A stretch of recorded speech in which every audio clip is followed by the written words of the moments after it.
Hello, hello, hello. Welcome to Gate Engine. My name is Shivam Ranjan and I welcome all of you to this new course that is Strength of Materials Practice course. We are starting from today.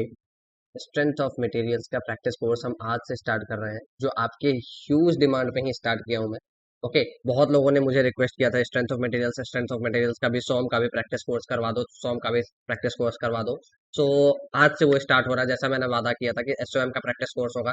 Thermo का मैंने वादा किया, thermo का practice course पूरा करवाया, बहुत सारे बहुत अच्छे क्वेश्चंस, और मैं पूरा क्वेश्चंस का एक पीडीएफ कंपाइल करके आपके ग्रुप्स में शेयर कर दिया है। ठीक है, तो आप वहां से डाउनलोड करो। जब भी आपको रिवीजन करना है उसके किसी भी चैप्टर के उठा के 10 क्वेश्चंस कर लो, आपका वो चैप्टर पूरा पूरा रिवाइज हो जाएगा, right. So this course is oriented for those students who have studied a particular chapter. Okay, I'll tell you how the course will run.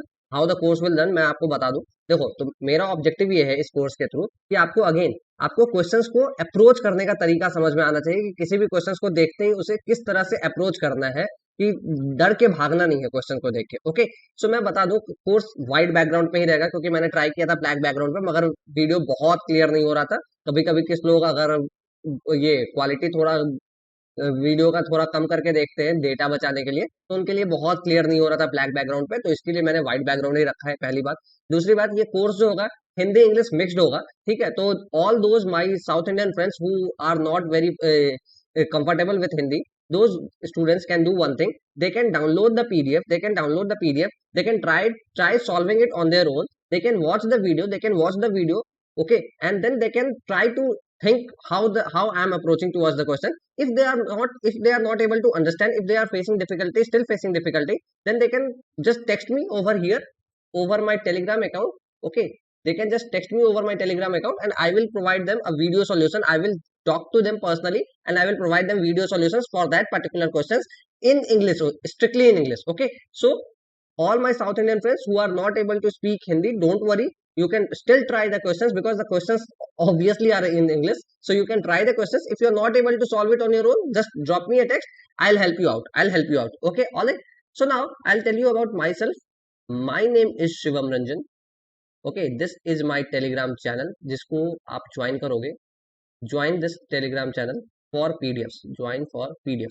यहाँ आप मैसेज नहीं कर सकते हो, मैं फिर से बता दूं, यहाँ आप मैसेज नहीं कर सकते हो। ठीक है, डिस्कशंस के लिए ये डिस्कशन ग्रुप नहीं है, इस पे आपको सारे पीडीएफ में शेयर करूंगा मैं, चाहे वो एसओएम से रिलेटेड हो, थर्मो से रिलेटेड हो, फ्लूइड का क्वेश्चन हो, आपके बुक्स हो, मैं सब कुछ इसी इसी टेलीग्राम चैनल पे आपका शेयर करने वाला हूं। तो आप इस टेलीग्राम चैनल को डेफिनेटली ज्वाइन कर लो। पहले इसका नाम था थर्मो बाय AIR1, क्योंकि पहले मैंने बस प्लान किया हुआ था कि बस थर्मो करवाऊंगा, मगर आप लोगों का रिस्पॉन्स अच्छा मिला है, तो इसके लिए मैंने अब इस चैनल का नाम बदल दिया है। This is GATE engine by AIR1। Okay, now ये मेरा पर्सनल मेल आईडी है और ये मेरा पर्सनल टेलीग्राम अकाउंट है। यहाँ आप मुझसे कांटेक्ट कर सकते हो। आपको कोई भी दिक्कत आ रही है, कुछ भी समझ नहीं आ रहा है, कुछ भी स्ट्रैटेजी समझ बनाने में दिक्कत आ रही है, एग्जाम्स को लेके कैसे तैयारी करें, एग्जाम्स और गेट के प्रिपरेशन को बैलेंस में कैसे रखें, तो इन चीजों के लिए आप मुझे यहाँ पर्सनली मैसेज करो। मैं आपको अपना नंबर दे दूंगा, आप मुझे कॉल कर सकते हो and then we will talk about it, and then we will talk about it. Okay, चलो, ये मैं बता दूं, ये हमारा यूट्यूब चैनल है। That's very important, very very very very very important की that you subscribe to this channel, like our videos। अगर आपको हमारा कंटेंट अच्छा लगता है तो आप हमारे वीडियोस को लाइक करो। Okay, share it with your friends and subscribe to our channel. Please subscribe to our channel because we need to grow and you are our subscriber base can help me grow and I can bring more initiatives। ऐसे ही चाहे strength of material जैसा मैंने वादा किया, thermo का करवाया, फिर SOM का प्रैक्टिस कोर्स। ओके, उसके बाद फिर मैं अभी एफएम का भी कोर्स शुरू करूंगा। तो देखो, मेरा प्लान क्या है एसओएम को प्रैक्टिस कोर्स को लेके, तो कुछ चीजें मैंने बता दी, जैसे लैंग्वेज हिंदी ही रहेगा mostly. Okay, apart from that white background पे होगा। एक और चीज कि मैं जैसे थर्मो के प्रैक्टिस कोर्स में पर चैप्टर के दो दो वीडियोज आ रहे थे, इसमें एक चैप्टर के एक ही वीडियो आएंगे। ठीक है, मैं आपको एक हफ्ते 10 दिन के अंदर अच्छे खासे क्वेश्चंस करवा दूंगा। ठीक है, तो इसके लिए वीडियो थोड़ा लंबा होगा, थोड़ा लंबा होगा। आप अपने पेस पे देखो, 2x पे देखो, 1x पे देखो, जिसपे भी आप कंफर्टेबल हो उस स्पीड पे देखो, उस स्पीड पे देखो। ऑलराइट, और अपने पेस पे देखो। मेरा ऑब्जेक्टिव यही है, देखो लाइव करने का मतलब नहीं होगा कुछ, क्योंकि आपका साथ मैं देखता हूँ कि आपका 3-3 घंटे का प्रैक्टिस कोर्स लाइव लोग अटेंड करते हैं। कोई फायदा नहीं है, कोई फायदा नहीं है। आपको क्वेश्चंस मिल रहा है, आप क्वेश्चंस ट्राई करो ना, क्वेश्चन सॉल्व करो ना, आप अपने पेस पे सॉल्व करो बस। अगर आपको दिक्कत आ रही है फिर मेरे सॉल्यूशंस के साथ टैली करो कि कैसे सॉल्व करते हैं, ठीक है। आपको अगर क्वेश्चन बिल्कुल ही नहीं समझ में आ रहा है तो आप मेरे अप्रोच को देखो कि मैं क्वेश्चंस को देख के कैसे सोचता हूँ, कहाँ से शुरू करता हूँ, कहाँ कहाँ पहुंच रहा हूँ, कहाँ पहुंचने के लिए कहाँ पहुंच शुरू कर रहा हूँ, ठीक है। तो these are the basic things, these are the basic things. तो वीडियो थोड़ा लंबा होगा तो थोड़ा पेशेंस के साथ अपने पेस पे प्लीज देखना। ऑलराइट। और एक हफ्ते के अंदर, एक हफ्ते 10 दिन के अंदर 10 चैप्टर है। मैंने जैसा इस चैप्टर को थर्मो के सिलेबस को, आपके एसओएम के सिलेबस को बांटा है, वो इन 10 चैप्टर्स में बांटा है, ठीक है। गेट का सिलेबस, आपका गेट का सिलेबस इन्हीं 10 चैप्टर्स के साथ कंपाइल होता है, ठीक है। Introduction to stress and strain, axial loading, उसके बाद टॉर्सन इन सर्कुलर आप देखेंगे, फिर shear force and bending moment diagram. बहुत आसानी से समझाऊंगा मैं shear force bending moment diagram. बहुत लोग परेशान रहते हैं कि कब कैसा ड्रॉ करना है, तो मैं बहुत सिंपल तरीके से बताऊंगा आपको, परेशान नहीं होना है। बेंडिंग स्ट्रेस इन बीम, बहुत सारे क्वेश्चंस मैंने कलेक्ट कर रखे हैं सारे चैप्टर्स के, चाहे डिफ्लेक्शन ऑफ बीम्स हो, कॉम्प्लेक्स स्ट्रेस स्ट्रेन हो। These are the chapters, these are few chapters जो बहुत इंपॉर्टेंट है। जैसे अब मैं अगर एक्सियल लोडिंग की बात करूं, उसके बाद बेंडिंग स्ट्रेसेस की बात करूं, फिर डिफ्लेक्शन ऑफ बीम्स की बात करूं, फिर कॉम्प्लेक्स स्ट्रेन की बात करूं, ये सब भर भर के क्वेश्चंस पड़े हुए हैं, भर भर के क्वेश्चंस आए हुए हैं। अब तो कॉलम प्रेशर वेसल इनसे भी क्वेश्चन बहुत सारा आने लगा है, बहुत सारा आने लगा है, ठीक है। तो हमारा आज का जो सेशन होगा वो होगा introduction to stress and strain. तो माइंड यू मैं आपको बता दूं, देखो introduction to stress and strain ना गेट के लेवल की तैयारी के हिसाब से ना बहुत लड्डू क्वेश्चन आते हैं इसके, बहुत बहुत बहुत आसान क्वेश्चन आएंगे, ठीक है। तो मैं भी कुछ नहीं कर सकता हूँ कि मैं वैसे ही क्वेश्चंस भी लेके आया हूँ, ठीक है। तो ये क्वेश्चंस मोस्टली आपको ना लगेगा कि एसएससी जेई पीएसयू के एग्जाम जैसे आपको के लेवल के लगेंगे, ठीक है। तो इससे आप पूरे कोर्स का लेवल को मत जज करना, क्योंकि कोर्स के लिए मैंने बहुत सारे अच्छे क्वेश्चंस, मुश्किल क्वेश्चंस भी तैयार किए हुए हैं, ठीक है। मगर इस चैप्टर से मुश्किल क्वेश्चन बनते ही नहीं है, तो मैं कुछ नहीं कर सकता हूँ, ठीक है। मैं कुछ नहीं कर सकता हूँ, मुझे यही करवाना होगा, ठीक है। और इसके साथ क्या होगा, देखो मेरे पास दो दो तरीके हैं। या तो मैं थोड़ा थोड़ा शॉर्ट नोट्स आपको शुरुआत में लिखवा दूं, ठीक है, थोड़ा शॉर्ट नोट्स आपको शुरुआत में तैयार करवा दूं, जो मैंने तैयार किए हुए हैं वही शॉर्ट नोट्स में करवा दूं। या फिर मैं ये कर सकता हूँ कि मैं कोर्स को चैप्टर के कोर्स क्वेश्चंस को अटेम्प्ट करें, और उसके साथ जो कॉन्सेप्ट आएगा ना मैं उसी से रिलेटेड कॉन्सेप्ट वही डील करूंगा। तो मैंने यही सोचा है कि देखो नंबर ऑफ क्वेश्चंस ज्यादा करने हैं, तो पहले मैं शॉर्ट नोट्स पे नहीं ध्यान दे रहा हूँ, मैं क्वेश्चंस पे डायरेक्टली जंप कर रहा हूँ, ठीक है। अगर किसी को लगता है कि शॉर्ट नोट्स भी चाहिए तो मुझे कमेंट्स में डाल देना, कमेंट्स में डाल देना, फिर नेक्स्ट सेशन से हम शॉर्ट नोट्स भी इंक्लूड कर लेंगे अपने सेशन में, ठीक है। अभी के लिए हम डायरेक्ट क्वेश्चन से स्टार्ट करते हैं। और एक और बात कि देखो क्वेश्चंस का जो थोड़ा सा फॉन्ट जो है ना वो बहुत अच्छा नहीं है, क्योंकि मैंने बहुत सारे फोटोज डाले, ठीक है। तो देखो मेरे पास, और ऑनेस्टली मैं बता रहा हूँ आप लोगों को, मैंने बहुत सारे टेस्ट सीरीज से क्वेश्चंस लिए हैं, ठीक है। तो देखो मेरे पास, मैं खुद से सारा पीपीटी तैयार करना, ये सारे स्लाइड्स तैयार करवाना बहुत मुश्किल काम होता है, बहुत मुश्किल काम होता है, ठीक है। तो मैंने क्वेश्चंस के स्क्रीनशॉट्स डाले हुए हैं, ठीक है, और बहुत आराम से डाला है, बहुत अच्छे से, जितना अच्छा कर सकता था उतना अच्छा तैयार किया है, ठीक है। तो मेरे एफर्ट्स को भी प्लीज अप्रिसिएट कर देना, ठीक है। चलो चलो, आज का पहला क्वेश्चन ये है, ठीक है। This is the first question, question number 1, and that says in engineering stress strain diagram, in engineering stress strain curve from ultimate tensile testing machine, the stress and strain are computed with reference to, देखो engineer stress strain curve अगर की बात करेगा तो हमारा engineer stress strain curve में क्या होता है, इंजीनियरिंग या engineering stress strain curve, engineering stress या फिर स्ट्रेन की जब हम बात करते हैं तो ये होता है ओरिजिनल डायमेंशंस पे। ये किस पे कैलकुलेट होता है, ओरिजिनल डायमेंशंस पे, ओके। और जब हम ट्रू स्ट्रेस स्ट्रेन कर्व की बात करते हैं, ट्रू स्ट्रेस स्ट्रेन की बात करते हैं, तो ये जो होता है ये आपका फाइनल डायमेंशंस के साथ डील होता है, ठीक है। ये आपका फाइनल डायमेंशंस के साथ डील होता है। Alright, alright. तो ये आपको बातें आई होप पता होंगी, बहुत आसान क्वेश्चन होगा। तो चलो पढ़ लेते हैं एक बार। Original cross sectional area, very good. And instantaneous nope, instantaneous nope, instantaneous nope, original cross section, original gauge length, yes that's the right option. So D is the right answer, D is the right answer. बहुत आसान question, पहला question as usual हम बहुत आसानी से शुरू करते हैं, और हमारा पहला क्वेश्चन बहुत आसान था, D is the right answer, ठीक है। चलो धीरे धीरे थोड़े मुश्किल सवाल भी मिलेंगे, जितना मुश्किल हो सकता था इस चैप्टर से मैंने उतना मुश्किल कवर करने की कोशिश की है, मगर मैं कुछ नहीं कर सकता। मैं अगेन आपको बता रहा हूँ इस चैप्टर से मुश्किल सवाल बनते ही नहीं है, कुछ आपको बेसिक डेफिनेशंस पता होने चाहिए, उन्हीं से क्वेश्चन बनेंगे, ठीक है। चलो नेक्स्ट क्वेश्चन देखें जरा। So the second question says the material of a rubber balloon has a Poisson ratio of 0.5, okay, that means Poisson ratio हमारा दे रखा है 0.5, okay.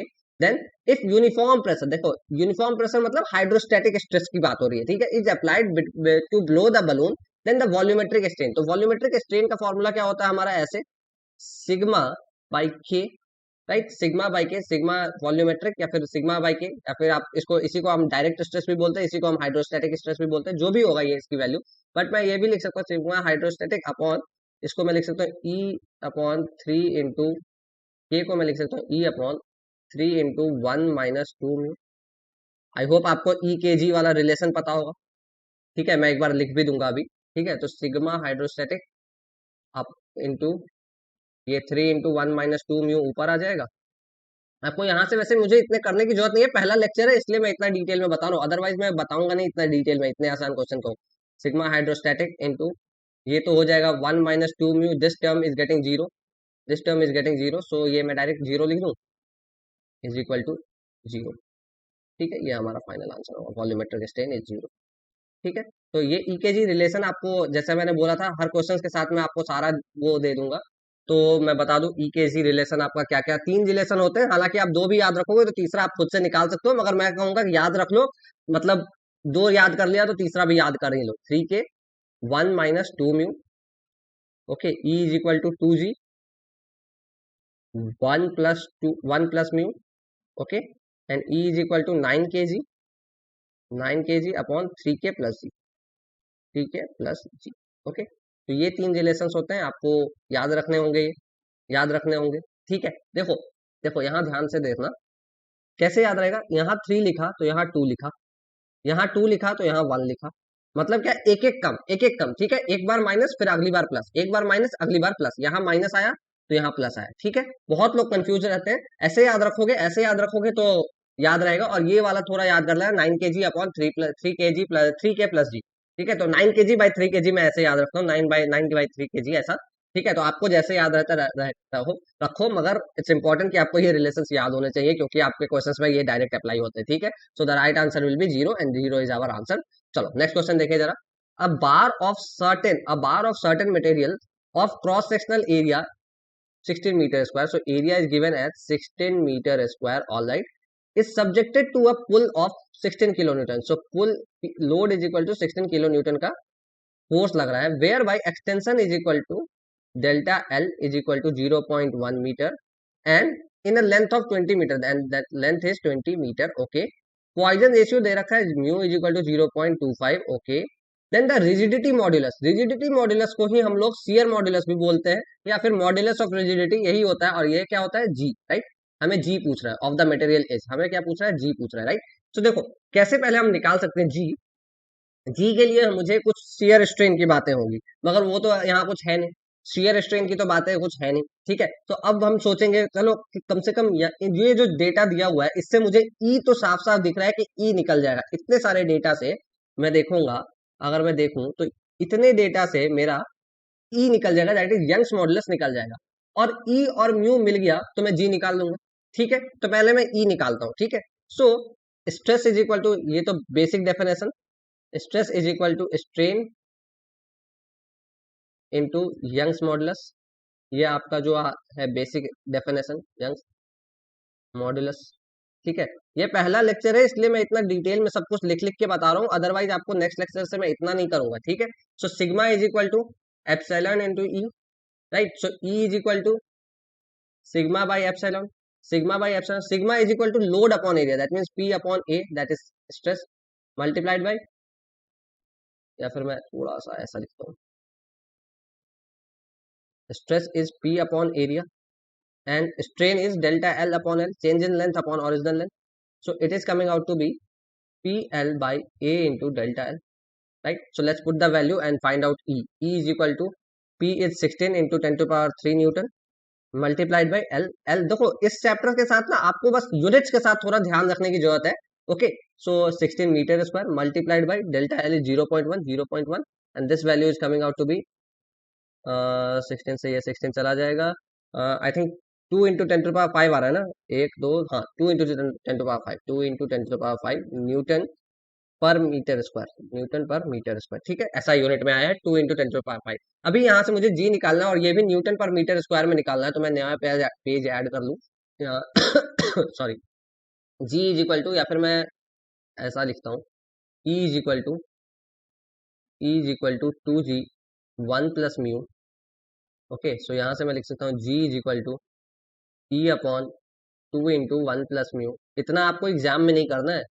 2 × 10⁵ upon 2 × 1 plus 0.25, and this value is coming out to be 2 से 2 cancel out हो जाएगा यहाँ। 10⁵ by 1.25, 10⁵ upon 1.25, and that is equal to कितना आ रहा है ये, 10⁵ divide by 1.25, and that is equal to 80,000, या फिर 8 × 10⁴ लिख लूँ मैं, 8 × 10⁴ न्यूटन पर मीटर स्क्वायर। ठीक है, तो हमारा राइट आंसर क्या हो जाएगा, 8 × 10⁴, 0.8, हाँ ये सही हो जाएगा। ठीक है, ये सही हो जाएगा, 0.8 × 10⁵, राइट। तो मैं यहाँ भी यही लिख देता हूँ, इसी को मैं लिख देता हूँ, इज इक्वल टू 0.8 × 10⁵ न्यूटन पर मीटर स्क्वायर। ठीक है, न्यूटन पर मीटर स्क्वायर। तो यूनिट्स का बहुत ध्यान रखना है, इसलिए ये चैप्टर्स के साथ आपको देखो दो तीन चीजें ही याद रखनी है। कुछ basic definition, stress and strain होता क्या है, कुछ बेसिक डेफिनेशन आपको ध्यान रखना है इस चैप्टर में, और यूनिट्स के साथ थोड़ा प्रैक्टिस हो जाएगा। इस चैप्टर का ऑब्जेक्टिव यही होता है कि आपको थोड़ा यूनिट्स के साथ खेलने में बन जाएगा। ठीक है, चलो नेक्स्ट क्वेश्चन देखें। This was the third question है, तो ये फोर्थ क्वेश्चन है हमारा। This is the fourth question. ठीक है, steel rod of cross sectional area, steel rod of cross sectional area 100 mm²। देखो यहाँ पे एरिया mm² में है, तो आप देखोगे स्ट्रेस स्ट्रेन को ना हम यूजुअली मेगा पास्कल में मेजर करते हैं, और दैट यूनिट इज, एक सेकंड देना मुझे, इतने फ्रॉड कॉल्स आते हैं। हाँ देखो, मेगा पास्कल को मैं लिख सकता हूँ, 1 मेगा पास्कल को मैं लिख सकता हूँ 10⁵ सॉरी 10⁶ न्यूटन पर मीटर स्क्वायर, और इसी को मैं लिख सकता हूँ 1 न्यूटन पर mm²। ठीक है, तो ये हमारा मोस्ट कॉमनली यूज्ड यूनिट है, ये वाला। ठीक है, और ये वाला। तो स्ट्रेंथ ऑफ मटेरियल में हम यूजुअली एसआई यूनिट्स के साथ नहीं, कन्वीनियंट यूनिट के साथ डील करते हैं। हम एसआई यूनिट के साथ नहीं, कन्वीनियंट यूनिट के साथ डील करेंगे। ठीक है, चलो, ए इज इक्वल टू 100 mm²। ठीक है, load is equal to P is equal to 50 kilo newton, that is 50 × 10⁻³ देखो, फोर्स को मैंने न्यूटन में बदला है, फोर्स को मैंने न्यूटन में बदला है, न्यूटन। ठीक है, और एरिया को मैंने mm² में ही रहने दिया, mm² में ही रहने दिया। Young's modulus that is E is equal to 2 × 10⁵ newton per mm²। इसको मैं डायरेक्ट मेगा पास्कल लिख रहा हूँ, सो दैट आपको समझ में आए, वरना मैं न्यूटन पर mm² में भी रख सकता हूँ, मगर आपको समझ आए। ठीक है, Poisson ratio mu is equal to 0.25। Okay, mu is equal to 0.25। ठीक है, पॉइजन रेशियो का कोई भी यूनिट नहीं होता, वो स्ट्रेन्स का रेशियो है, lateral strain upon longitudinal strain. Poisson ratio का कोई यूनिट नहीं होता। ठीक है, volumetric strain in the material, epsilon we is equal to what. ठीक है, ये हमसे पूछा गया, ये हमसे पूछा गया। देखो ये क्वेश्चन मैं एक लाइन में कर सकता हूँ, मगर आपको थोड़ा मैं एक्सप्लेन करूँ आखिर होता क्या है, तो मैं स्मॉल डिफ्लेक्शंस के लिए ना ये लिख सकता हूँ, epsilon we is equal to change in strain in X plus strain in Y plus strain in Z. ठीक है, अभी स्ट्रेन इन एक्स की बात करें अगर हम, तो जनरलाइज हुक्स लॉ लगाएंगे हम, sigma x upon E minus mu into sigma Y upon E minus mu into sigma Z upon E. Similarly अगर एप्सिलॉन वाई निकालेंगे अगर हम, तो sigma Y upon E direct आ जाएगा minus mu into sigma Y upon E, sorry sigma Z upon sigma x upon E, sigma x upon E minus mu into sigma Z upon E. ठीक है, इसी तरह अगर हम epsilon Z की देखेंगे बात, तो sigma Z upon E minus mu into sigma x upon E. कुछ लोग म्यू लिखते हैं, कुछ लोग न्यू लिखते हैं, मैं म्यू लिखता हूँ। ठीक है, minus mu into sigma Y upon. ठीक है, तो ये होता है जनरलाइज हुक्स लॉ, जो आपको आई होप पता होगा। ठीक है, चलो अभी देखो, आपको epsilon X plus epsilon Y plus epsilon Z करना है, तो तीनों को ऐड कर देंगे अगर हम, तो देखो जरा मैं क्या लिख रहा हूँ, epsilon we is equal to मैं डायरेक्ट लिखूँ sigma X by E 1 minus 2 mu plus sigma Y by E 1 minus 2 mu plus sigma Z by E 1 minus 2 mu. तीनों को मैंने ऐड किया, और फिर 1 माइनस 2 म्यू अपॉन ई को कॉमन लिया, और फिर मेरे पास आया sigma x plus sigma Y plus sigma Z. ठीक है, अभी देखोगे आप, देखोगे तो आपका सिग्मा वाई एक ही डायरेक्शन में लोड है, तो सिग्मा स्ट्रेस उसमें नहीं आएगा, इसमें नहीं आएगा, लेकिन स्ट्रेन आएगा। देखो ध्यान रखना, ध्यान रखना कि आपका जिस डायरेक्शन में लोड नहीं है, उस डायरेक्शन में स्ट्रेस तो नहीं आ रहा है, स्ट्रेस तो नहीं आ रहा है, मगर उस डायरेक्शन में स्ट्रेन आ रहा है, स्ट्रेन आ रहा है। मान लो अगर मैं इस कैलकुलेटर को ऐसा लॉन्गिट्यूडनल एक्सेस के अलॉन्ग खींचता हूँ तो स्ट्रेस तो बस एक्स डायरेक्शन में आएगा, मगर इसका जो डायमेंशन होगा हो सकता है ये पतला हो जाए, ऐसा पतला हो जाए, ये डायमेंशन कम हो जाए, ये कम हो जाए, ऐसा पिचक जाए, या ऐसा अंदर की ओर सिकुड़ जाए। ठीक है, तो ये बाकी डायमेंशन चेंज होंगे। ठीक है, तो उसके कारण स्ट्रेन आएगा मगर स्ट्रेस नहीं आएंगे। ठीक है, तो सिग्मा वाई सिग्मा जेड दोनों जीरो है, और हमारे पास फाइनली क्या बच रहा है यहाँ, sigma x into 1 - 2 mu upon.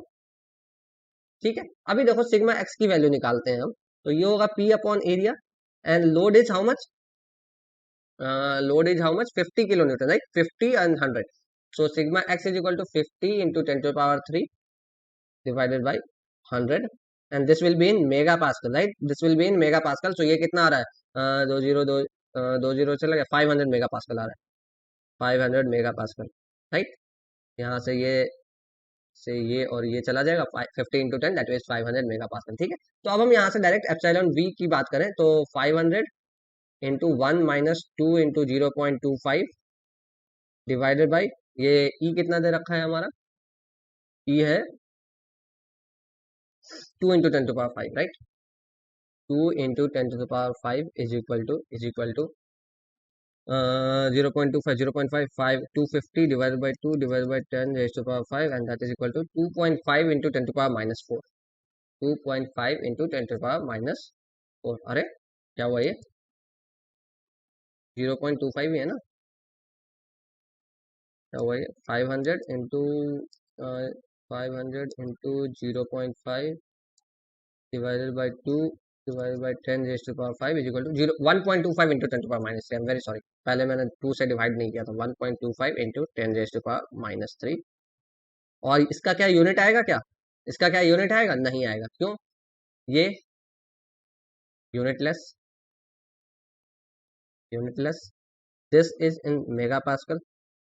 Okay, और ये भी हमने मेगा पास्कल में ही रखा, तो मेगा पास्कल और मेगा पास्कल कैंसिल आउट होता है, और फिर ये यूनिटलेस आता है, ये यूनिटलेस आता है। और आपको पता भी है स्ट्रेन क्या होता है, यूनिटलेस होता है, स्ट्रेन एक्चुअली में यूनिटलेस होता है, राइट, स्ट्रेन क्या होता है, यूनिटलेस होता है। तो कोई मुझसे आपसे अगली बार स्ट्रेन की यूनिट पूछे तो मीटर अपॉन मीटर बता देना। ओके, मीटर अपॉन मीटर बता देना, that is unitless actually. Okay, चलो नेक्स्ट क्वेश्चन देखें। So a circular bar of 4 centimetre diameter. Okay, देखो मैं कुछ चीजें मैं आपको चाहूं तो ये सब डायग्राम बना बना के एक्सप्लेन कर सकता हूँ, मगर I want all of you to बस ये इमेजिन कर लो आप खुद से, क्योंकि हर बार आप डायग्राम बनाओगे, 1 घंटे का लेक्चर 5 घंटे चलेगा, और फिर आपका नहीं होगा ये फिर पूरा कोर्स कंप्लीट, पूरा कोर्स कंप्लीट। ठीक है, तो आपको, और एग्जाम में भी आप 3 घंटे का पेपर 10 घंटे में करोगे तो वैसा कोई फायदा नहीं है। तो आपको सीधे क्वेश्चन देखो, आपको समझ में आना चाहिए कि अच्छा ये चीज दिया हुआ है, हर बार डायग्राम बनाओगे वरना मैं, चलो मैं इस क्वेश्चन में बना के दिखा देता हूँ। सर्कुलर बार, मान लो दिस इज योर सर्कुलर बार, अगर आपका ये सर्कुलर बार कुछ ऐसा है, सर्कुलर बार का मतलब क्या होता है आपका, कि सर्कुलर क्रॉस सेक्शन की बात हो रही है, राइट, सर्कुलर क्रॉस सेक्शन की बात हो रही है। Okay, so this is your circular bar.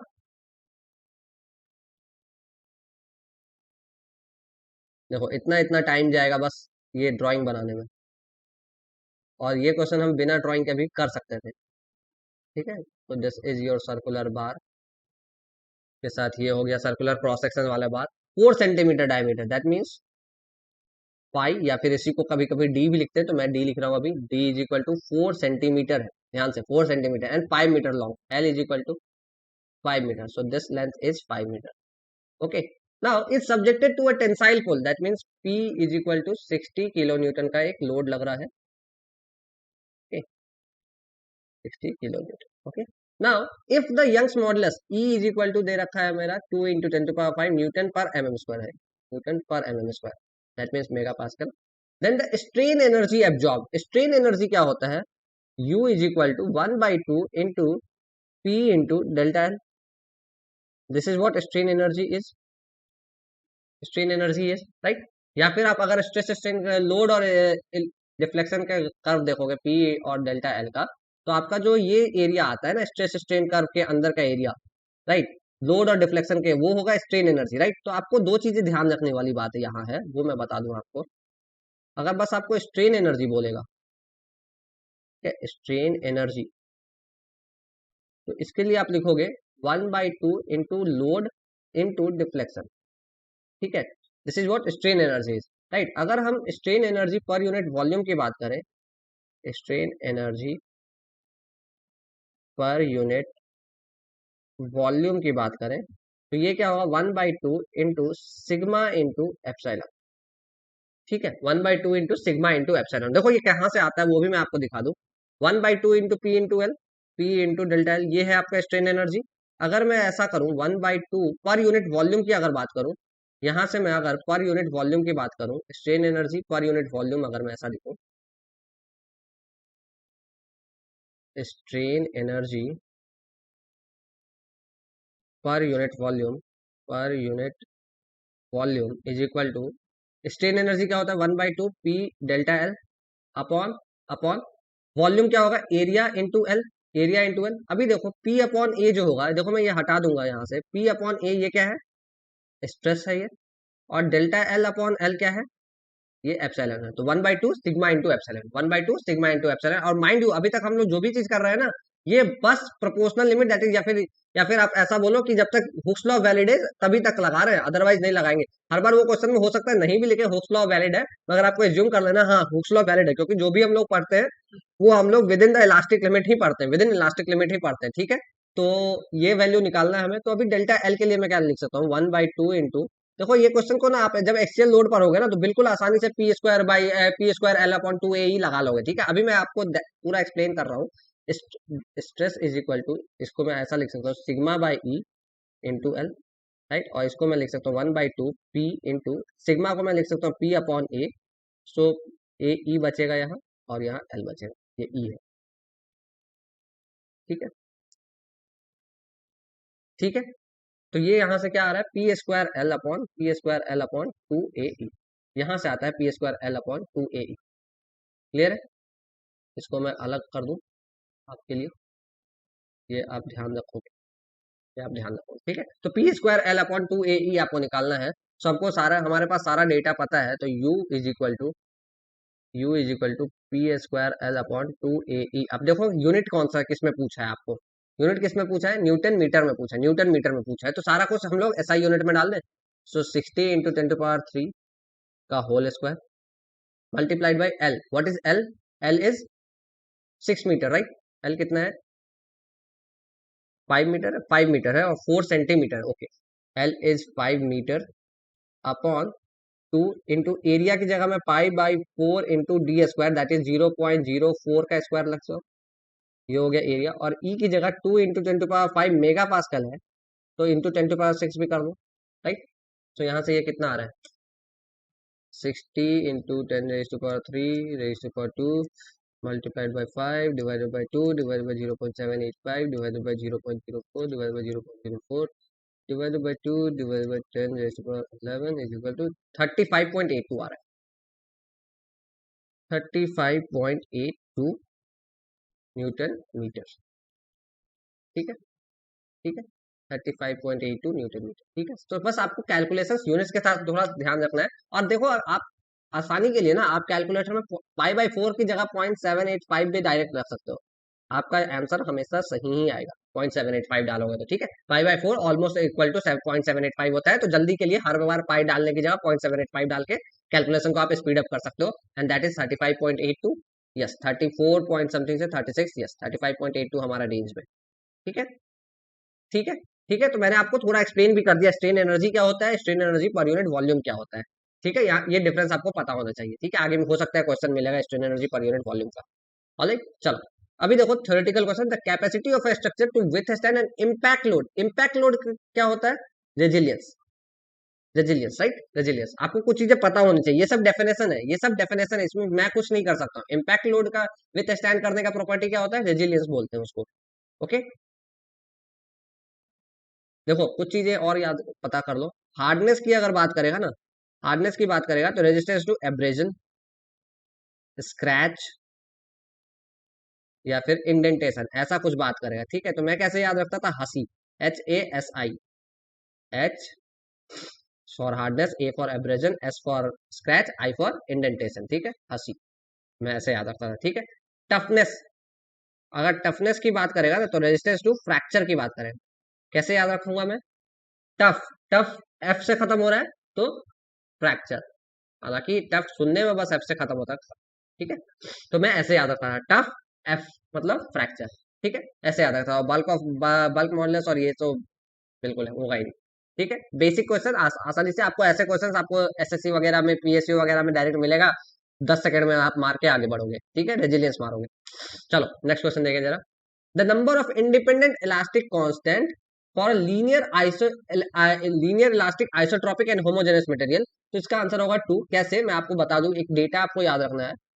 Isotropic material के लिए, ठीक है, फिर ऑर्थोट्रोपिक मटेरियल के लिए, ओके, और फिर एन आइसोट्रोपिक मटेरियल के लिए, एन आइसोट्रोपिक मटेरियल के लिए, ठीक है। इसमें तीन तीन चीजें होती हैं, आपको मैं बता दूं।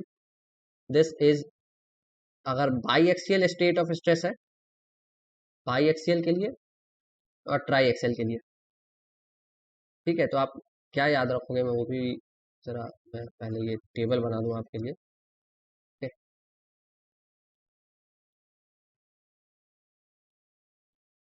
है, राइट। आइसोट्रोपिक हो गया ये, ऑर्थोट्रोपिक हो गया ये, और ये हो गया।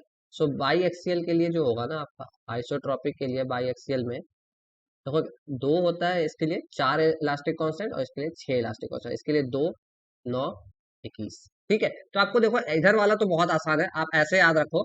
हाँ, आइसोट्रोपिक, ऑर्थोट्रोपिक, एनाइसोट्रोपिक, इसी सीक्वेंस में याद रखो, ठीक है। आइसोट्रोपिक 2, फिर 4, फिर 6, 2 4 6, 2 4 6, 2 का टेबल है बस, ठीक है। फिर यहाँ दो, तो यहाँ दो, ओके, यहाँ दो, यहाँ दो। ऑर्थोट्रोपिक, ऑर्थोगोनल आपने कुछ सुना होगा, परपेंडिकुलर यानी 90 डिग्री, वहां से 9 आ गया, ठीक है। ऑर्थोगोनल मतलब परपेंडिकुलर यानी 90 डिग्री, यहाँ से 9 आ गया, ठीक है। और एक ये 21 आपको याद रखना है, ठीक है, ये 21 आपको याद रखना है। अभी आप बोलोगे सर एक का ट्रिक बताते हो और बाकी तो याद रखने बोल देते हो, तो मैं कुछ नहीं कर सकता हूँ। अगर आपसे कुछ ट्रिक बनता है आप याद करो, मगर आपको याद रखना होगा। मैं ऐसे ही याद रखता था, मैं अपने ट्रिक्स बता देता हूँ। ट्रिक देखो सबका अपना अपना होता है, ठीक है। तो अगर आपको मेरा ट्रिक पसंद आ जाता है तो ठीक है, अदरवाइज आप 2 बार लिखोगे 2 4 6 और दोनों 21, ये याद हो जाएगा आपको, 2 4 6 दोनों 21, ठीक है। ठीक है, क्लियर है, आगे बढ़े। ऑलराइट, ये होगा, आई होप क्लियर होगा, ठीक है। तो ये आप टेबल में देखो, जब हम कॉम्प्रिहेंसिव कोर्स कर रहे होते हैं ना एसवीएम का, तो मैं ये आपको दिखा देता कि आखिर कैसे आता है, लेकिन थोड़ा लंबा हो जाएगा। हमें स्ट्रेस मैट्रिक्स बनाना होगा, वो भी 3D स्ट्रेस मैट्रिक्स, वहां से मैं मुझे दिखाना होगा, बहुत लंबा चला जाएगा, ठीक है। अभी के लिए तो गेट के पेपर के लिए आपको, आप इमेजिन करो कि आपका 4 साल का इंजीनियरिंग कोई कोचिंग इंस्टीट्यूट आपको 6 महीने में, कोई 1 साल में कैसे करवा रहा है। वो इसलिए करवा पा रहे हैं कि वो ये उम्मीद करके चलते हैं कि आप कुछ चीजों को अपने कॉलेज में पढ़ रखे हो और अभी आपको कुछ चीजें याद भी करनी होंगी। अच्छी बात है कि अगर आप हर कुछ समझते हुए चलो, राइट, मगर आपको एग्जाम क्लियर करने के लिए कुछ चीजें याद करना होगा, रटना होगा आपको, ये फैक्ट है। कि ऐसा जो लोग बोलते हैं ना कि रट के एग्जाम में निकलता है, गलत बात है, रटना पड़ेगा आपको। ये डेटा आप क्या करोगे, आप एग्जाम में डिराइव करोगे कि अच्छा, आपको याद करना पड़ेगा ये डेटा, कुछ नहीं कर सकते हैं। आपको ये हार्श रियलिटी है कि आपको ये डेटा याद करना होगा। और ऐसे क्वेश्चंस वो एग्जाम में पूछते हैं, पीएसयू वगैरह में तो भर भर के ऐसे क्वेश्चन पूछते हैं। उन्हें समझ नहीं आता है कि जहां भी, जिस भी सेक्टर में आप जाओगे, वहां आप गूगल गूगल निकालोगे, 1 मिनट में देख लोगे। आजकल एआई एमएल इतना इतना एडवांस हो गया टेक्नोलॉजी, आपको बस आप मुंह से बोल के आप ढूंढ लोगे। मगर बस आप वो चाहते हैं कि आपको याद हो, तो आप याद करो। अगर कोई ये सोचता है नहीं, आई एम अ कॉम्प्लाइन बॉय, मैं कुछ रटा नहीं है आज तक, मैं सब कुछ समझ के पढ़ता हूँ, फिर आप कॉम्पिटेटिव एग्जाम नहीं निकाल पाओगे। आपको कुछ चीजें याद करनी होंगी, कुछ चीजें याद करनी होगी, ये हार्श रियलिटी है। हालांकि मैं भी इसके फेवर में नहीं रहता हूँ, लेकिन देखो कुछ चीजें आपको यूज करते करते याद हो जाएगी। मैंने ये याद नहीं किया था, मुझे यूज करते करते याद हो गया। इतनी बार मैंने लोगों को बताया कि मुझे ये याद हो गया, ठीक है। तो ऐसे ही आप भी प्रैक्टिस करो, याद हो जाएगा आपको। चलो आगे बढ़ते हैं। बीच बीच में ऐसे थोड़ी बातें आप चाहो तो 2x पे डाल के या फिर 10 सेकंड फॉरवर्ड करके स्किप कर सकते हो। चलो नेक्स्ट क्वेश्चन देखें। थोड़ा क्वालिटी, पिक्चर क्वालिटी के लिए थोड़ा सा मुझे माफ करना प्लीज, थोड़ा एडजस्ट कर लो। A mild steel specimen is under uniaxial tensile stress. Uniaxial मतलब एक ही डायरेक्शन में लग रहा है, okay. Young's modulus and yield stress, E is equal to 2 × 10⁵ okay, Young's modulus पता है। और yield stress sigma Y is equal to 250 mega pascal, 250 mega pascal, right. Yield stress क्या होता है, जिसके बाद परमानेंट डिफॉर्मेशन शुरू हो जाता है, जिसके बाद परमानेंट डिफॉर्मेशन मटेरियल में शुरू हो जाएगा, right. The maximum amount of strain energy पर यूनिट, देखो यार, स्ट्रेन एनर्जी पर यूनिट वॉल्यूम बोला, राइट। तो हम क्या लिखेंगे, स्ट्रेन एनर्जी पर unit volume is equal to 1/2 sigma into epsilon, मैंने अभी अभी बताया था आपको, ठीक है। तो 1/2 इंटू सिग्मा इंटू एप्सिलॉन को मैं लिख सकता हूँ सिग्मा बाई ई, एंड यहां से मेरा आ गया सिग्मा स्क्वायर बाई 2E, यहाँ से मेरा सिग्मा स्क्वायर बाई 2e आ गया है, तो मैं इसको आराम से अपने फॉर्मूला में ऐड ऑन कर लूंगा कि स्ट्रेन एनर्जी पर unit volume sigma square by 2e। आपको ये सब फॉर्मूला की तरह याद नहीं रखना, आप आसानी से 2 सेकंड के अंदर निकाल लोगे, ठीक है। देखो, that can be stored without permanent set, मतलब परमानेंट डिफॉर्मेशन से पहले, परमानेंट डिफॉर्मेशन से पहले मैक्सिमम कितना स्ट्रेन एनर्जी ऑब्जर्व कर स्टोर कर सकता है। तो ऑब्जर्व कितना होगा, अगर यू पर यूनिट वॉल्यूम मैक्सिमम की अगर हम बात करेंगे, तो यहाँ पे सिग्मा यील्ड आ जाएगा अपॉन 2e, तो ये तो कांस्टेंट ही है, सिग्मा यील्ड का square by 2e, and that is equal to, क्योंकि सिग्मा यील्ड से बढ़ेगा स्ट्रेस तो वो परमानेंटली डिफॉर्म हो जाएगा, राइट। तो सिग्मा यील्ड तक ही हम मैक्सिमम रख सकते हैं, और सिग्मा यील्ड कितना है मेरा 250 into 250 divided by 2 divided by 2 divided by 10 raise to power 5, and that is equal to 0.15625, 0.156 newton per mm square. ठीक है, तो देखो आपको कहीं कहीं आपको यूनिट ऐसा भी दिखेगा, न्यूटन mm पर mm क्यूब। ये क्या है, ये क्या है, देखो ये क्या है आपका, ये है आपका एनर्जी का यूनिट, और ये है आपका वॉल्यूम का यूनिट, और यहां से बन गया आपका एनर्जी पर unit volume, per unit volume. ठीक है, तो इफेक्टिवली वो न्यूटन पर mm स्क्वायर ही है, मगर हम कुछ कहीं कहीं आप देखोगे न्यूटन mm पर mm क्यूब, मतलब आपको न्यूटन mm पर mm क्यूब मतलब आपका एनर्जी अपॉन वॉल्यूम ऐसा यूनिट में लिखा है, तो आपको घबराना नहीं है, घबराना नहीं है अपने यूनिट्स को लेके। ठीक है, क्लियर है। चलो मैं ये रहने ही देता हूँ, ये हटाता नहीं हूँ मैं। ठीक है, नेक्स्ट क्वेश्चन देखते हैं। नेक्स्ट क्वेश्चन इज, बहुत अच्छा क्वेश्चन है, बहुत अच्छा क्वेश्चन है, बहुत ध्यान से करेंगे। An elastomeric bearing pad is subjected to a shear force. एक इलास्टोमेट्रिक बियरिंग पैड है, ठीक है, बियरिंग पैड है, ठीक है, मतलब बेसिकली वो इलास्टिक इलास्टिक है, ठीक है, और आपका बियरिंग पैड है। बियरिंग पैड क्या होता है, आपका बियरिंग्स के साथ ना हमेशा एक पैडिंग होता है, पैडिंग होता है, ठीक है। उसको एक शियर फोर्स लग रहा है उस पर, मतलब क्या, आपका ये थोड़ा सा आपको क्यूबॉइड जैसा दिख रहा होगा, और उसके ऊपर के सरफेस पे आपका ऐसा shear force is parallel to the surface, तो शियर फोर्स लग रहा है, right, during a static loading test. अभी हम लोडिंग टेस्ट कर रहे हैं और उस पर एक शियर फोर्स लगा के देख रहे हैं, राइट। हमें डायमेंशन दिया, the pad has dimension 150 mm, 225 mm and thickness is 55, right. The lateral displacement of the top plate with respect to bottom plate, यहाँ देखो क्या रखा है, with respect to bottom plate का मतलब क्या है, अगर मैं बॉटम प्लेट को फिक्स कर दूं, बॉटम प्लेट को मैं फिक्स कर दूं, तो टॉप प्लेट 14 mm मूव किया, तो टॉप प्लेट मेरा 14 mm मूव किया। जैसे देखो, मान लो ये कैलकुलेटर है मेरा, ये कैलकुलेटर जैसे है मेरा, ठीक है, and this is my top plate, this is my top plate, और मैं इस पे थोड़ा सा शियर फोर्स लगा रहा हूँ, देखना शायद आपको दिखेगा ये मूव करते हुए, मैं शियर फोर्स लगा रहा हूँ, बॉटम प्लेट फिक्स है, और ये मेरा टॉप प्लेट मूव कर गया, इस पे मैं शियर फोर्स लगाऊंगा, देखो फिर से देखो, ये मेरा shear force in the direction of motion, देखो ये मेरा शियर फोर्स, और इन द डायरेक्शन ऑफ मोशन ये देखो, ये मूव किया, ये मूव किया, ये जो मूव किया ना, ये है वो लैटरल डिस्प्लेसमेंट, ये है वो लैटरल डिस्प्लेसमेंट, इतना। ठीक है, तो मैं आपको यहाँ दिखाऊं जरा, यहाँ दिखाऊं, देखो ये है आपका, आप सामने से देखो, सामने से देखो ये वाले सेक्शन को, इस वाले सेक्शन को सामने से देखो इसको, ठीक है। देखो, डिजाइन के सब्जेक्ट को पढ़ने के लिए थोड़ा सा इमेजिनेशन जरूरी है, ठीक है, सामने से देख रहे हैं, ठीक है। सो इसका मतलब क्या है, आपका ये लेंथ आपको पता है, this is T, this is T, and T is equal to 50, T is equal to 55 mm, तो इसको 55 mm रखो।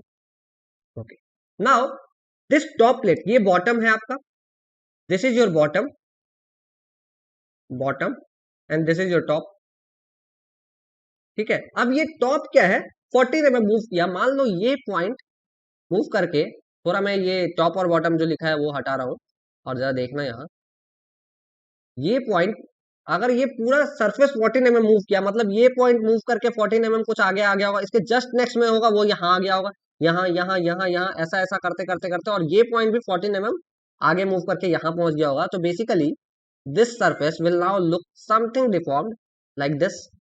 थोड़ा मैं कलर बदल दूं, ये थोड़ा सा आपका डिफॉर्म होके कुछ ऐसा दिखेगा, कुछ ऐसा दिखेगा, कुछ ऐसा दिखेगा, बहुत ज्यादा दूर हो गया, ठीक है। और और और आपका जो टॉप सरफेस है वो कुछ इतना मूव कर चुका होगा। So this lateral movement, this movement is actually lateral movement, और यही तो है आपका 14 mm, this is what 14 mm is, right.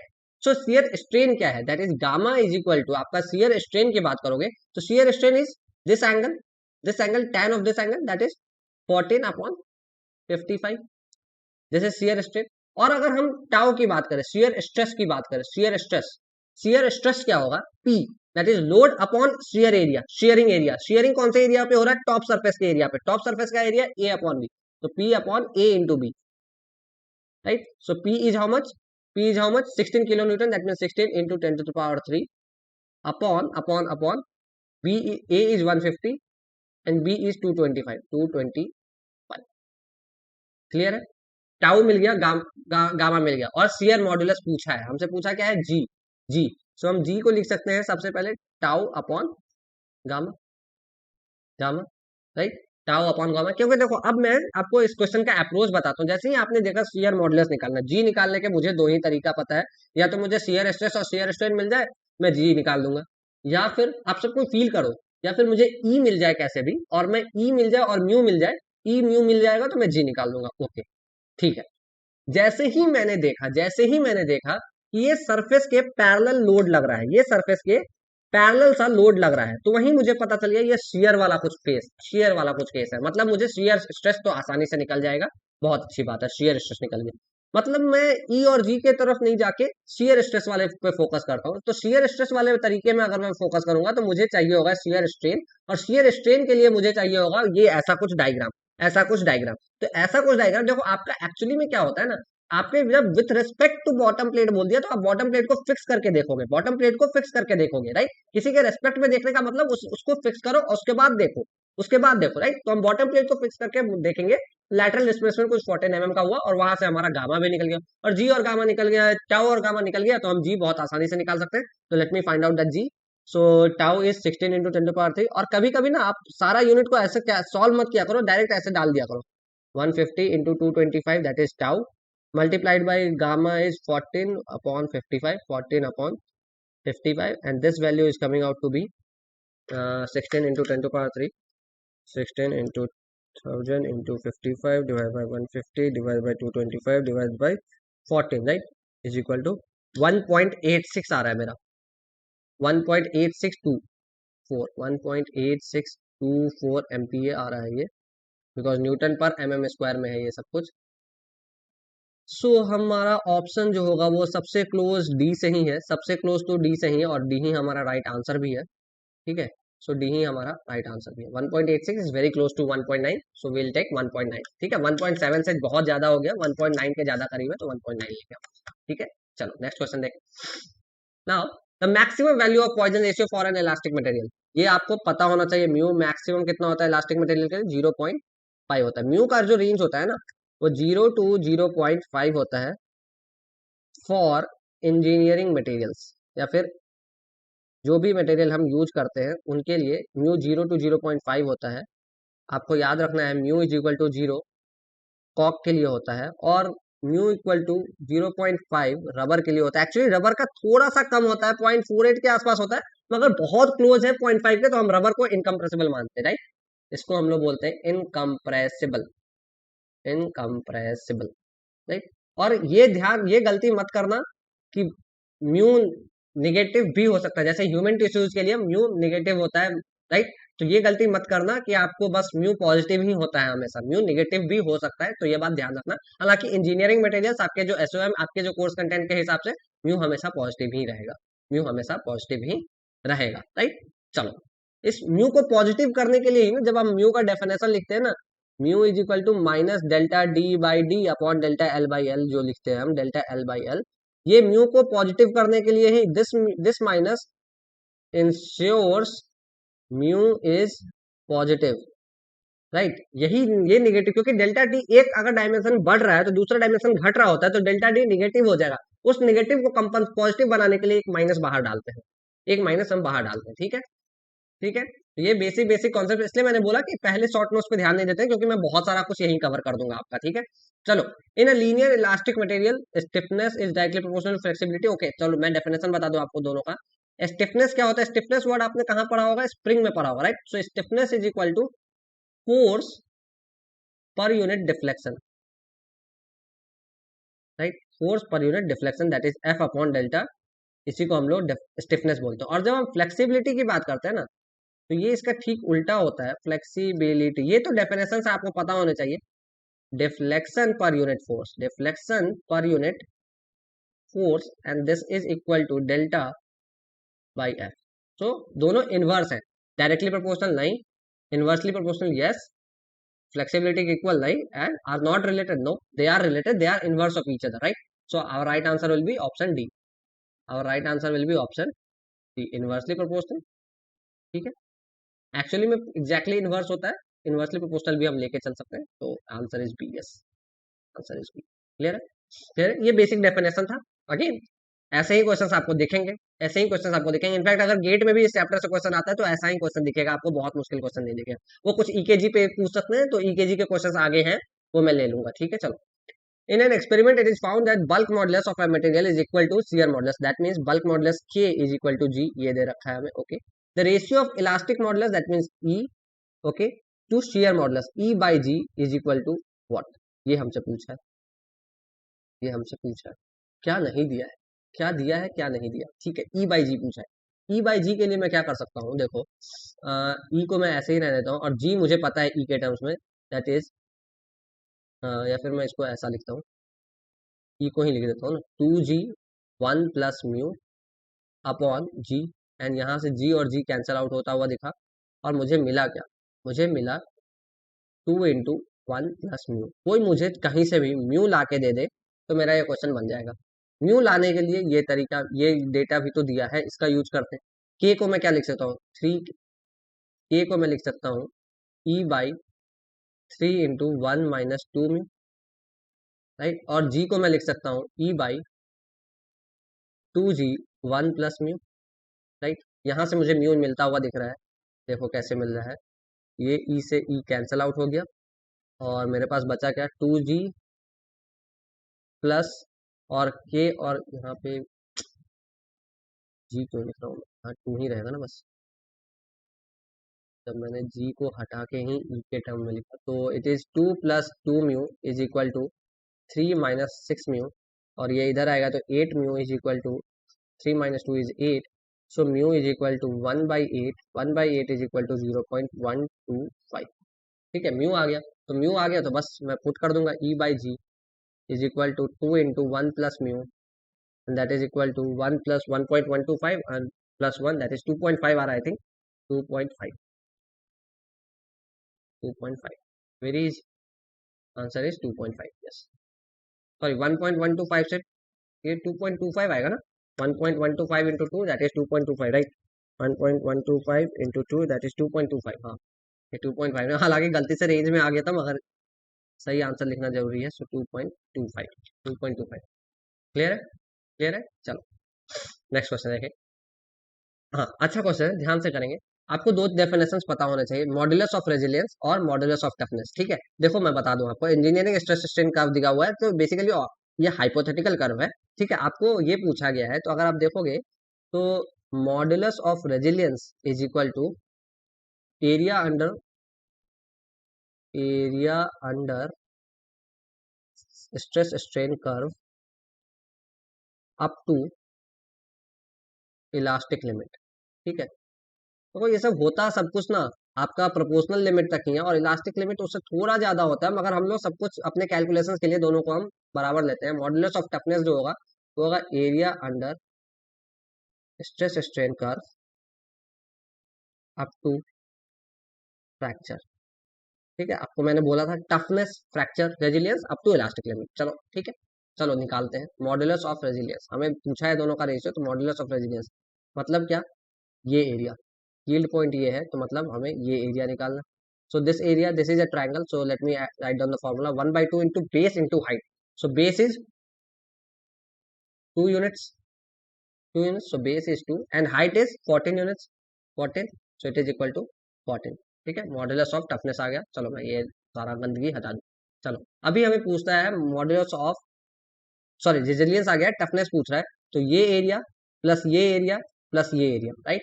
That means अगर मैं ऐसा लिखूं एरिया को A1 + A2 + A3, this is area 1 + A2 + A3, right. Modulus of toughness is equal to A1 + A2 + A3, and this A1 is equal to 14, अभी अभी हमने निकाल लिया तो दोबारा नहीं निकालेंगे। A2 निकालना है, ट्रेपीजियम, ट्रेपीजियम का area sum of parallel sides divided by 2, sum of parallel sides, these are the two parallel sides, right. ये दोनों पैरेलल साइड्स हैं, और ये कितना है डिस्टेंस उनके बीच का, 4, राइट। सो मल्टीप्लाइड बाय 4 तो रहेगा ही, और sum of two parallel sides, this is 20 and this is 14, so 20 plus 14, 20 plus 14 by 2 into 4, ठीक है, प्लस a3 के लिए again sum of parallel sides, that is 20 plus 12 by 2 multiplied by this distance is 2 now, so 2, ये 2 ही है, ये 2, ठीक है, तो ये कितना आ रहा है 34/2, 17, 17 4 68, 14 plus 68 प्लस 32, 16 16 दोनों 32, ओके, सो 114 114 आ रहा है मेरा, 114 आ रहा है, राइट, 114 आ रहा है, तो हमें रिक्वायर्ड रेशियो जो है अगर मैं लिखूंगा, required ratio is equal to 14 upon 114 and that is equal to 14 by 114 and that is equal 0.123, 0.123, clear है, क्लियर है, वेरी इजी, वेरी इजी। हमने मॉड्यूलस ऑफ रेजिलियंस निकाला, मॉड्यूलस ऑफ टफनेस निकाला और फिर हमने रेशियो निकाल लिया, रेशियो निकाल लिया, ठीक है, थोड़ा सा कैलकुलेशन है, बस परेशान नहीं होना है इसके लिए, ठीक है। चलो नेक्स्ट क्वेश्चन देखिए जरा। हाँ, ये देखो स्ट्रेस स्ट्रेन का आपको मैट्रिक्स पता होना चाहिए, ये जो स्ट्रेन टेंसर और स्ट्रेस टेंसर का मैट्रिक्स होता है वो आपको पता होना चाहिए, तो देखो कैसा होता है ये मैट्रिक्स, पहले मैं मैट्रिक्स आपको ड्रॉ करके दिखा दूँ। अगर मैं स्ट्रेस मैट्रिक्स ड्रॉ करूंगा तो this is sigma X X, sigma Y Y और sigma Z Z, this is tau x Y, this is tau x Z, this is tau Y X, this is tau Y Z, this is tau Z Y, this is tau Z X, ठीक है, ये है stress matrix, ये है stress matrix, okay. Now अगर हम strain matrix देखें तो स्ट्रेन मैट्रिक्स कुछ ऐसा होता है आपका, epsilon x y, sorry epsilon x x, epsilon y y, epsilon z z, that means strain along x x, along x direction, along y direction, along z direction, x x को x भी लिखते हैं, y y को y भी लिखते हैं और z z को z भी लिखते हैं, मगर टाउ के लिए हमें प्लेन स्पेसिफाई करना जरूरी होता है, ठीक है। और यहाँ पे बस ये हो जाता है gamma x Y by two, gamma x Z by two, यहाँ पे gamma Y Z by two, यहाँ पे आपका gamma Y X by two, ये कॉम्प्लीमेंट्री स्ट्रेस का केस है, gamma Z X by two और gamma Z Y by two, ठीक है, ये है आपका स्ट्रेन मैट्रिक्स, ये है आपका स्ट्रेस मैट्रिक्स, ठीक है, ये आपको आई थिंक क्लियर होगा। तो हमसे पूछा क्या गया है हमसे पूछा क्या गया है, tau x Y plus tau x z, हमें दिया क्या है, जी ई दिया है और जी दिया है, ई और जी पता है, क्या मुझे टाउ निकालने के लिए अगर मैं देखूं tau x y is equal to, tau x y is equal to G into gamma x y कर सकता हूँ, ठीक है, और टाउ एक्स जेड के लिए जी इंटू गामा एक्स जेड कर सकता हूँ मैं, क्या डायरेक्टली, चलो अभी देखो जी तो मुझे पता है, गामा एक्स वाई और गामा एक्स जेड ये वाले वैल्यूज अगर पता चल जाए तो उनको टू से मल्टीप्लाई करके, टू से मल्टीप्लाई करके हम, ठीक है, कर सकते हैं, ठीक है, तो gamma x Y by two is equal to this value that is 0.004, right, तो यहां से मैं लिख सकता हूँ gamma x y is equal to 0.008, right, similarly gamma x Z is equal to 0.012, 0.006 को मैंने टू से मल्टीप्लाई कर दिया और ये आ गया, ठीक है, तो अब बस वैल्यू पुट करना है और आंसर फाइंड करना है। चलो नए पेज पे करते हैं, देखो tau x y is equal to gamma x y into G and that is equal to gamma x y was 0.004, right, 0.008, two से मल्टीप्लाई किया था, multiplied by 100 and that is equal to 0.8 mega pascal, right, 100 अगर मैं mega इसमें पूछा है, इसमें unit, unit क्या है पूछा, किसमें मेगा पास्कल में पूछा है ना, तो 100 गीगा पास्कल है, इंटू 10⁻³ कर दूं मैं मेगा पास्कल के लिए, and this value is coming out to be 800 mega pascal, right.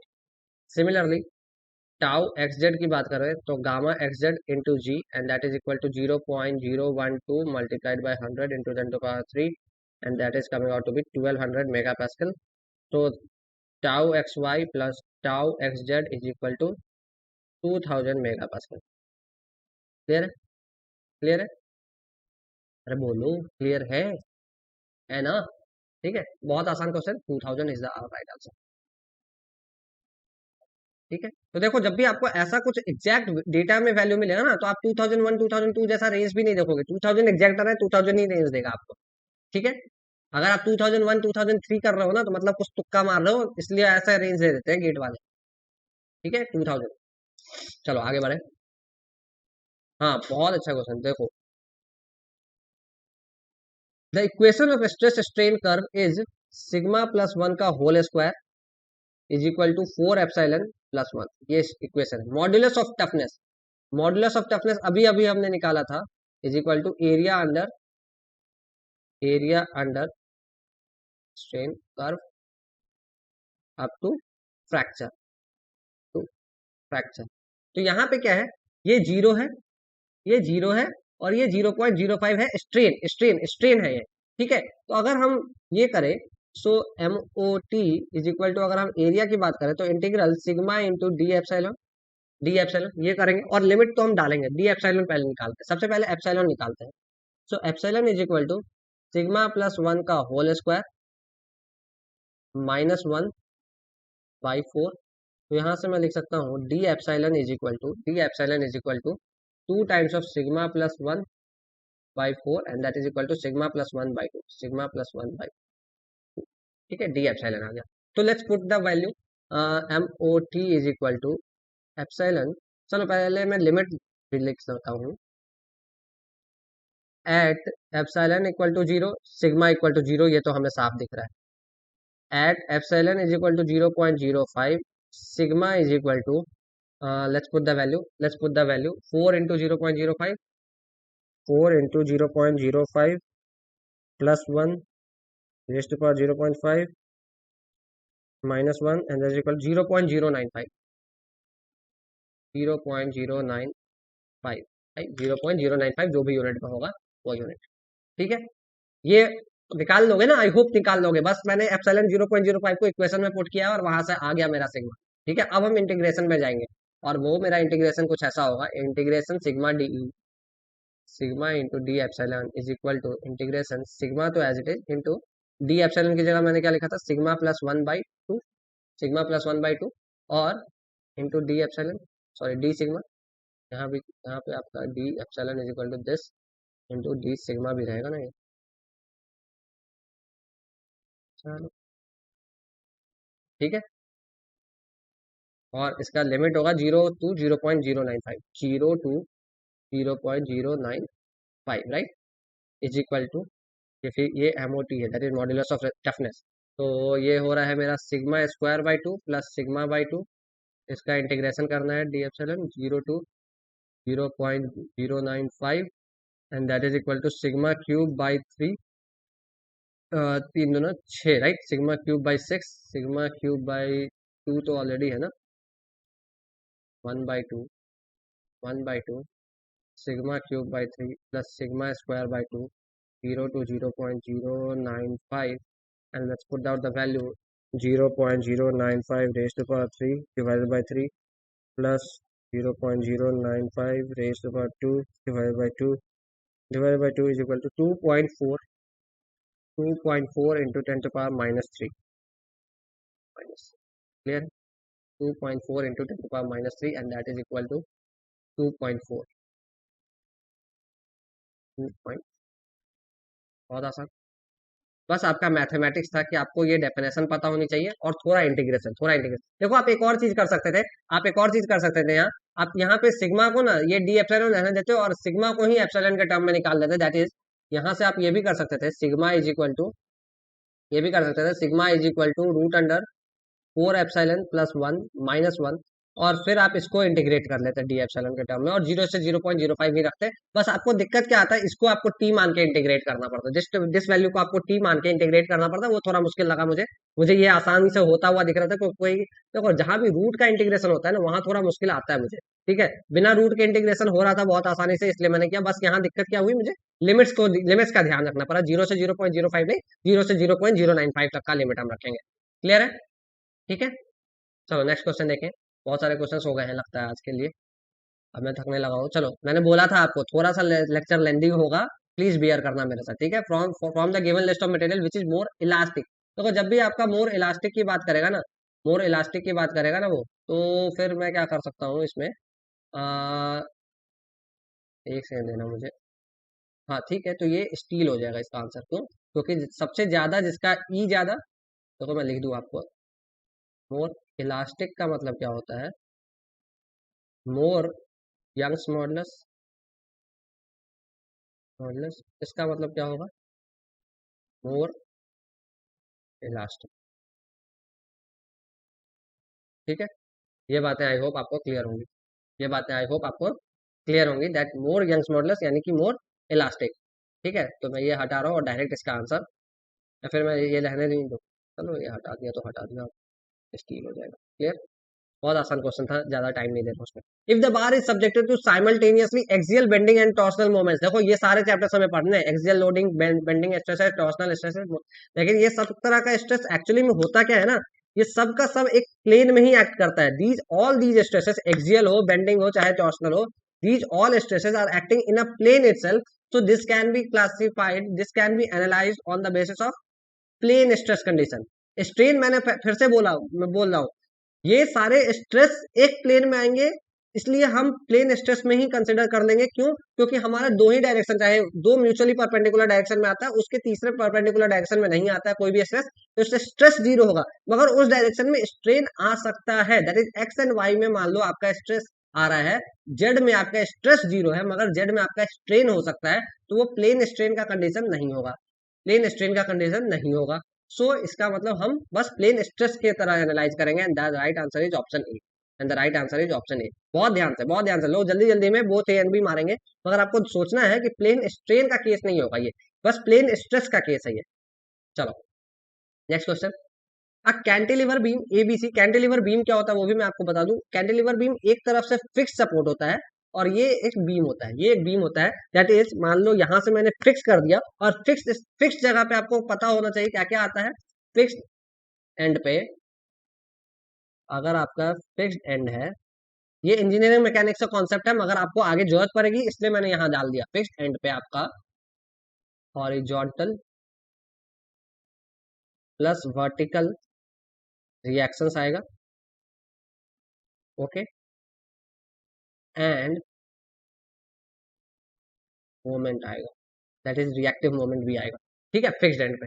तो और देखो जब भी आप, आपका देखो ये मान लो ऐसा कुछ है, ऐसा कुछ निकला हुआ है, ये आपका कैंटिलीवर बीम है, ये आपका कैंटिलीवर बीम है, और आपका लोड यहाँ लग रहा है, आपका लोड यहाँ लग रहा है, यहाँ लग रहा है आपका लोड, तो इसके कारण क्या होगा, जब भी इस लोड को, जब मैं बीम के ऊपर एफ देखना शुरू करूंगा, तो इस बीम के ऊपर जब मैं इस लोड को ट्रांसफर करूंगा ना, तो ये एफ क्या करेगा, एक ऐसा फोर्स तो लाएगा ही, अपने साथ साथ एक मोमेंट भी लेके आएगा। ये फोर्स कैसा है, एक मोमेंट भी लेके आएगा, and that moment will be equal to F into जो भी परपेंडिकुलर डिस्टेंस है, दैट इज 1 किलो न्यूटन का, किलो न्यूटन मीटर का एक मोमेंट आएगा, और ये फोर्स एज इट इज आ जाएगा, that is 1 kilo newton, right. तो अभी देखोगे आप इस पे, अगर ये स्टैटिकली बैलेंस्ड है, तो ऑब्वियसली यहाँ पे तीन रिएक्शन आ रहा है, वर्टिकल रिएक्शन, हॉरिजॉन्टल रिएक्शन, और एक moment reaction, moment, right, moment at A. लेकिन वर्टिकल रिएक्शन एक्चुअली में जीरो होगा, क्यों जीरो होगा, क्योंकि वर्टिकल में हमारा कोई भी फोर्स एक्ट नहीं कर रहा है, तो वर्टिकल रिएक्शन जीरो होगा। हॉरिजॉन्टल रिएक्शन आपका इस डायरेक्शन में नहीं, दैट इज इस डायरेक्शन में होगा, ठीक है, आपका हॉरिजॉन्टल रिएक्शन आपका इस डायरेक्शन में होगा, ठीक है, and that will be equal to 1 kilo newton, and moment will be equal to 1 kilo newton metre. ठीक है, राइट, आपका बैलेंस होना चाहिए, net net moment, net force balance होना चाहिए। तो अगर 1 किलो न्यूटन का इधर, तो 1 किलो न्यूटन का इधर, तो 1 किलो न्यूटन, जीरो जीरो नहीं, जीरो नहीं, जीरो नहीं, नन ऑफ दीज तो नहीं, 1 kilo newton metre, that is D, ये ऑप्शन, ये ऑप्शन। ठीक है, अगर आपका कोई वर्टिकल फोर्स भी एक्ट कर रहा होता, वर्टिकल फोर्स भी एक्ट कर रहा होता, सपोज मैं इस फोर्स को यहाँ डाल दूंगा, सपोज मैं इस फोर्स को यहाँ डाल दूंगा, तो इस फोर्स पे यहाँ डालने के कारण भी आपका क्या क्या आएगा, एक वर्टिकल रिएक्शन भी आ जाएगा। अभी क्या होगा, एक वर्टिकल रिएक्शन भी आ जाएगा, राइट, एक वर्टिकल रिएक्शन भी आ जाएगा इस पे। क्लियर है, आई होप ये क्लियर होगा, राइट। चलो आगे बढ़ते हैं ना। 200 mm डायमीटर सॉलिड स्फीयर, यही है ना नेक्स्ट क्वेश्चन। हाँ, चलो, 200 mm diameter solid sphere, that means diameter is equal to 200 mm, मैं mm में ही रखूंगा इसको, E is equal to 70 GPa, 70 into 10⁻³ mega pascal. I think ये एल्यूमिनियम का है, क्योंकि एल्यूमिनियम का ही E70 होता है। चलो म्यू इज इक्वल टू, आपको E की वैल्यू याद नहीं रखनी है, mu is equal to 0.3 experience है यूनिफॉर्म प्रेशर। देखो यूनिफॉर्म प्रेशर का मतलब हाइड्रोस्टैटिक प्रेशर बोल रहा है। Sigma hydrostatic is equal to 120 mega pascal की मैं बात कर रहा हूँ। ठीक है, और decrease in radius of the sphere, decrease in radius. तो अगर मैं बात करूँ पहले वॉल्यूमेट्रिक स्ट्रेन की, तो 120 by K, right, 120 by K, and that is equal to delta V by V, right, delta V by V, change in volume, right. So अगर मैं ये लिखूं 120 बाई, इसको लिख देता हूं मैं, इसको क्या लिख दूं मैं के को, हाँ, ई अपॉन 3 × 1 - 2 म्यू, ओके। और ई मुझे पता है, तो मैं सारे वैल्यूज को सब्स्टिट्यूट कर रहा हूँ। देखो 120 मेगा पास्कल अपॉन ई अपॉन, इसको मैं लिखूंगा, देखो अभी मैं बताऊँ, ई अपॉन 3 × 1 - 2 म्यू, यही लिखना था मुझे। तो इसकी जगह मैं देखो क्या लिख रहा हूँ, ई की जगह 70 × 10⁻³ MPa में, अपॉन 3 × 1 - 2 × 0.3, राइट। और मैं इसको हटा रहा हूँ, इसको हटा रहा हूँ, ठीक है।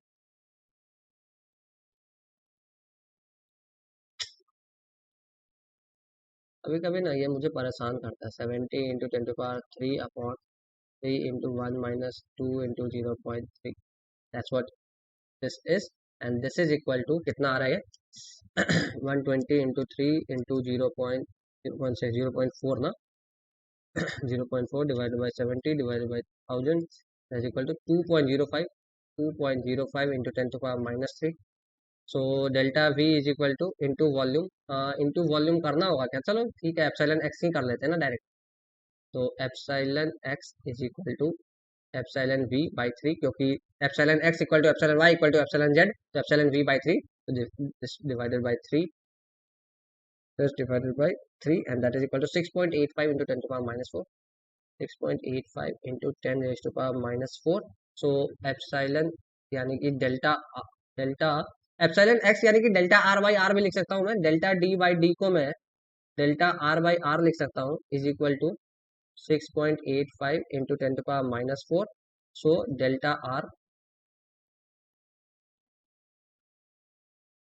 यहाँ से मैं लिख लूंगा, यहाँ से मैं थोड़ा सा यही लिख रहा हूँ, delta R is equal to 6.85 into R, and R is equal to मेरा क्या है, 100 mm है, तो मैं इंटू 100 कर दूँ, so this is 0.0685, 0.0685 mm, right, 0.0685 mm। Clear है, बोलो क्लियर है ना। हाँ, देखो मैंने क्या किया, पहले मुझे एप्सिलॉन वी दिखता निकलता हुआ दिख रहा था, मैंने एप्सिलॉन वी निकाला। आप दो तरह से सोच सकते हो, एप्सिलॉन एक्स से भी डायरेक्ट सोच सकते हो, epsilon x is equal to epsilon V by 3, epsilon V by 3, epsilon V के लिए के बाई 3, और वहां से आपका 3 कैंसिल आउट हो जाएगा। अलग अलग तरीका हो सकता है इस क्वेश्चन को अप्रोच करने का, अलग अलग तरीका हो सकता है, या तो आप सिर्फ एप्सिलॉन एक्स के लिए सोचोगे, sigma x sigma y sigma z को तीनों को 3 सिग्मा करके सेम इक्वल करके 3 सिग्मा कर लोगे, तो आप अलग अलग तरीके से सोच सकते हो। मुझे ये तरीका सामने सामने दिखता गया तो मैं करता गया, ठीक है। बहुत आसान क्वेश्चन है, बस आपको थोड़ा सा अपने अप्रोच को सही रखना है। डिक्रीज इन रेडियस, बस आपको ये सोचना है, कुछ लोग क्या करेंगे ना, डेल्टा डी निकालेंगे, उसको टू से डिवाइड कर देंगे। तो टू से डिवाइड, ये बेवकूफी मत करना कि आपने डेल्टा डी जो होगा ना, डेल्टा डी बाई डी जो होगा, ये चीज आप बहुत ध्यान से समझ लो, delta D by D is equal to delta R by R. क्योंकि यहाँ जब भी रेशियो की बात हो रही है ना, तो चेंज इन डायमीटर जो होगा का और अपॉन ओरिजिनल डायमीटर, वही change in radius upon original radius भी होगा। क्यों? क्योंकि दिस, अगर दोनों जगह हम टू टू से मल्टीप्लाई कर देंगे ना, ऊपर नीचे टू टू से मल्टीप्लाई कर देंगे ना, तो ये टू टू टू वैसे भी कैंसिल आउट हो रहा है, और टू डेल्टा आर यानी कि डेल्टा डी हो गया। क्लियर है? ठीक है, तो ये चीज, ये गलती मत करना, बहुत लोग करेंगे क्योंकि 0.0685 जो आया उतना डिवाइडेड बाय टू करके डेल्टा आर दिखेंगे, वो मत करना। 3 डिजिट तक बोला था तो 0.068 लिख लेता हूँ मैं, 0.068 mm, ठीक है। ये रेंज में भी है हमारे, 0.068 हमारे रेंज में, ठीक है, बहुत बड़ा रेंज दिया हुआ है, बट ठीक है। क्लियर है? चलो नेक्स्ट क्वेश्चन देखें ना। तो next question is a simply supported beam is subjected to a force. अब थोड़ा जल्दी जल्दी करते हैं। सिंपली सपोर्टेड बीम, एक फोर्स लग रहा है, तो इसको जरा रिजॉल्व करें हम, तो ये हो जाएगा आपका एफ साइन थीटा, ये हो जाएगा एफ कॉस थीटा। और पूछा क्या है हमसे, the axial force developed in the portion BC, मतलब इस पोर्शन में, देखो इस पोर्शन में कोई भी फोर्स डेवलप नहीं होगा। क्यों? क्योंकि यहाँ पे तो आपका वर्टिकल रिएक्शन आएगा, हॉरिजॉन्टल रिएक्शन आएगा, और यहाँ पे सिर्फ वर्टिकल रिएक्शन आएगा। पोलर सपोर्ट पे रोलर सपोर्ट पे आपका ओनली वर्टिकल रिएक्शन आता है, वर्टिकल रिएक्शन आता है। देखो क्योंकि रोलर सपोर्ट क्या है ना, रिएक्शन क्या होता है, आपका किसी भी एक मूवमेंट को अगर आप रिस्ट्रिक्ट करोगे तो रिएक्शन फोर्स जनरेट होगा। रोलर सपोर्ट में हॉरिजॉन्टल, अगर मान लो ये रोलर है तो वो हॉरिजॉन्टली मूव करने में थोड़ी कोई रेस्ट्रिक्शन देगा। अगर कोई रेस्ट्रिक्शन नहीं देगा तो कोई रिएक्शन नहीं डेवलप कर पाएगा। लेकिन इस रोलर को, जमीन पे लगा हुआ रोलर है, इसको बोलोगे इससे हम ऊपर उठना चाहते हैं तो ये आपको खींचेगा, तो that is a reaction, that is a reaction. इस पे इसको दबाओगे तो ये आपको उल्टा दबाएगा, तो that is a reaction, that is a reaction, right. वो अगर आपको दबाओगे तो अपना रिएक्ट करेगा, मतलब आपको एक धक्का देगा, तो दैट इज अ रिएक्शन। तो रोलर सपोर्ट आप ध्यान रखना, रोलर सपोर्ट में अगर मान लो हिंज सपोर्ट होगा, हिंज सपोर्ट होगा मतलब क्या है, हिंज सपोर्ट का मतलब क्या है कि मान लो एक पिन ज्वाइंट है, हिंज ज्वाइंट या फिर पिन ज्वाइंट है, इसी को हम लोग पिन ज्वाइंट भी बोलते हैं, पिन ज्वाइंट भी बोलते हैं। तो ये वर्टिकल प्लस हॉरिजॉन्टल रिएक्शन दोनों देगा। क्यों, देखो अगर आपका ये पिन ज्वाइंट है, अगर ये पिन ज्वाइंट करके रखा मैंने, इस पिन को पिन ज्वाइंट करके रखा, मैं बोला इधर जाओगे हॉरिजॉन्टली, नहीं, तो मतलब हॉरिजॉन्टल में रिएक्शन आएगा। ऊपर जाओगे, नहीं, तो ऊपर भी एक रिएक्शन आएगा। क्या घूमोगे इसके अबाउट, यस घूम सकता है, तो कोई भी मोमेंट नहीं आता, कोई भी मोमेंट नहीं है। लेकिन अगर मैं इसको फिक्स कर दूं इसको, तो इधर जाओगे नहीं, ऊपर जाओगे नहीं, घूमोगे नहीं, तो मतलब तीनों रिएक्शन जैसा कैंटिलीवर बीम में मैंने दिखाया था, ठीक है। तो अगर इसमें कोई हॉरिजॉन्टल रिएक्शन ही नहीं आएगा तो इसको कौन बैलेंस करेगा, इसको करेगा यहाँ का हॉरिजॉन्टल फोर्स, दैट इज ये reaction at A in horizontal direction, ये हो जाएगा एफ कॉस थीटा के इक्वल। और यहाँ बीसी में जो होगा horizontal force, that will be equal to zero. BC में जो हॉरिजॉन्टल फोर्स होगा, एक्सियल फोर्स होगा, वो जीरो होगा। क्लियर है। नेक्स्ट क्वेश्चन, चलो next question is consider the following state of stress imposed on a material, ठीक है। तो सिग्मा का स्टेट दिया हुआ है, if the material responds elastically with a volumetric flow, this is epsilon V something, what is the its bulk modulus, ठीक है। कुछ ऑप्शन है, चलो नए पेज पे सॉल्व करते हैं, ये पूरे पेज पे कवर हो गया क्वेश्चन, ठीक है। तो epsilon we is equal to, again मैं लिख सकता हूँ जो मैंने पहले भी लिखा था, ये फॉर्मूला मैंने यूज किया है, अभी मैं फिर से यूज करूंगा, epsilon sigma x plus sigma Y plus sigma z, क्योंकि यहाँ तीनों सिग्मा अलग अलग है, इसलिए मैंने ऐसा लिखा 1 - 2 म्यू अपॉन ई क्या क्या मुझे पता है, क्या क्या मुझे पता है, सिग्मा एक्स पता है, this is sigma X, this is sigma Y and this is sigma Z, right. So मुझे सब कुछ पता है, ई निकल जाएगा, मेरा ई निकलता हुआ दिख रहा है, ठीक है। So E is equal to sigma X is 90, sigma Y was -140, हाँ कितना कितना है यार, -20 है, -20 और 140, right, -20 and this is +140, alright. 1 - 2 mu, mu कितना है, म्यू दिए रखा है क्या, म्यू भी नहीं दिया, ठीक है, ठीक है, ठीक है, बल्क मॉडुलस पूछा है ना, -2 mu upon E is equal to 3.5 into 10⁻⁻⁴। It implies, मैं लिख सकता हूँ E upon 1 - 2 mu, 1 - 2 mu is equal to, ये कितना हो रहा है, 230 - 10, 210 divided by 3.5 into 10⁻⁻⁴, and this is coming out to be 210 divided by 3.5 into 10 raised to the power 4 is equal to 60,000, 600,000. So K is equal to E upon 3 into 1 - 2 mu, and that is equal to 600,000 divided by 3, and that is equal to 200,000, right, 200,000 इतना mega pascal में आ रहा है ये, इसको मैं लिख सकता हूँ 200 गीगा पास्कल। आंसर मेरा गीगा पास्कल में ही पूछा हुआ है, right. So the right answer would be option 150, 350, 200, right, 200। So the right option is option C, yes option C. Clear है, क्लियर है। अप्रोच बस समझो, अप्रोच बस समझो, क्वेश्चंस तो बहुत आसान आने वाले हैं, आप इसकी गारंटी ले लो, ठीक है। नेक्स्ट क्वेश्चन देखें, अब रहने देंगे कुछ क्वेश्चंस, चलो कवर कर ही लेते हैं, कितने क्वेश्चन बचे हैं पता नहीं, आई थिंक 5-6 और होंगे। 30C8 steel has its yield strength sigma Y दे रखा है हमें, and modulus of elasticity that is E दे रखा है हमें, okay. Assuming the material to obey Hooke's law, okay, up to yielding, proof resilience. अभी ये प्रूफ रेजिलियंस क्या होता है, proof resilience is, proof resilience is equal to 1/2 into sigma Y into into into into epsilon, ये होता है आपका proof resilience, right. तो 1/2 इंटू सिग्मा वाई कितना दे रखा है, या फिर स्ट्रेन एनर्जी पर यूनिट वॉल्यूम को ही प्रूफ रेजिस्टेंस बोलते हैं। 400 at 2 into 10 right. So it is 400 into, इसको मैं लिख सकता हूँ सिग्मा बाई ई। इसी को मैं लिख सकता हूँ, this value can be written as sigma by E, right. So मैं वो वैल्यू डायरेक्ट पुट कर रहा हूँ, 400 by 2 into 10 to the power 5। This value is coming out to be 400 by 400, 400 into 400 divided by 4 divided by 10 raise to power 5, and that is equal to 0.4, 0.4 newton M M per M M square, या फिर newton पर M M square, newton पर M M square, mega pascal में आ रहा है ना, newton 0.4। Clear है? So the right answer is 0.4। Yes. बहुत आसान आसान क्वेश्चन आते हैं, आपको परेशान नहीं होना इस चैप्टर से। बट मैं ये क्वेश्चन और इस चैप्टर्स के क्वेश्चंस को देख के बिल्कुल ये मत सोचना कि आगे के सेशंस में भी इतने ही आसान लड्डू क्वेश्चंस मिलेंगे। आगे बहुत अच्छे क्वेश्चंस मिलेंगे, इस चैप्टर से बनते ही नहीं है, तो मैंने जो बन सकते हैं, जो जितना सोचना होता है, कुछ टर्म्स जो नए होते हैं, वो मैंने आपको इंट्रोड्यूस करवा दिया इस चैप्टर में। ठीक है। A cube of side 40 mm, a cube of side 40 mm, that means initial side is 40 mm, okay, is subjected to the loading condition as shown, that means तीनों डायरेक्शन में लोड्स पता है और क्यूब है, तो sigma x equal to sigma y equal to sigma z is equal to load, that is 250 into 10 to the power 3 divided by area, and area is how much, area is how much 40 A square, that means 40 into 40, इतना mega pascal होगा। ठीक है, newton पर MM square यानी कि इतना mega pascal. ठीक है। What will be the total change in volume, that means delta V, if E का वैल्यू पता है मुझे और म्यू का वैल्यू पता है मुझे। Very good, very good, very good, बन गया। देखो sigma x sigma y sigma z तीनों सेम है, यानी कि 3 सिग्मा।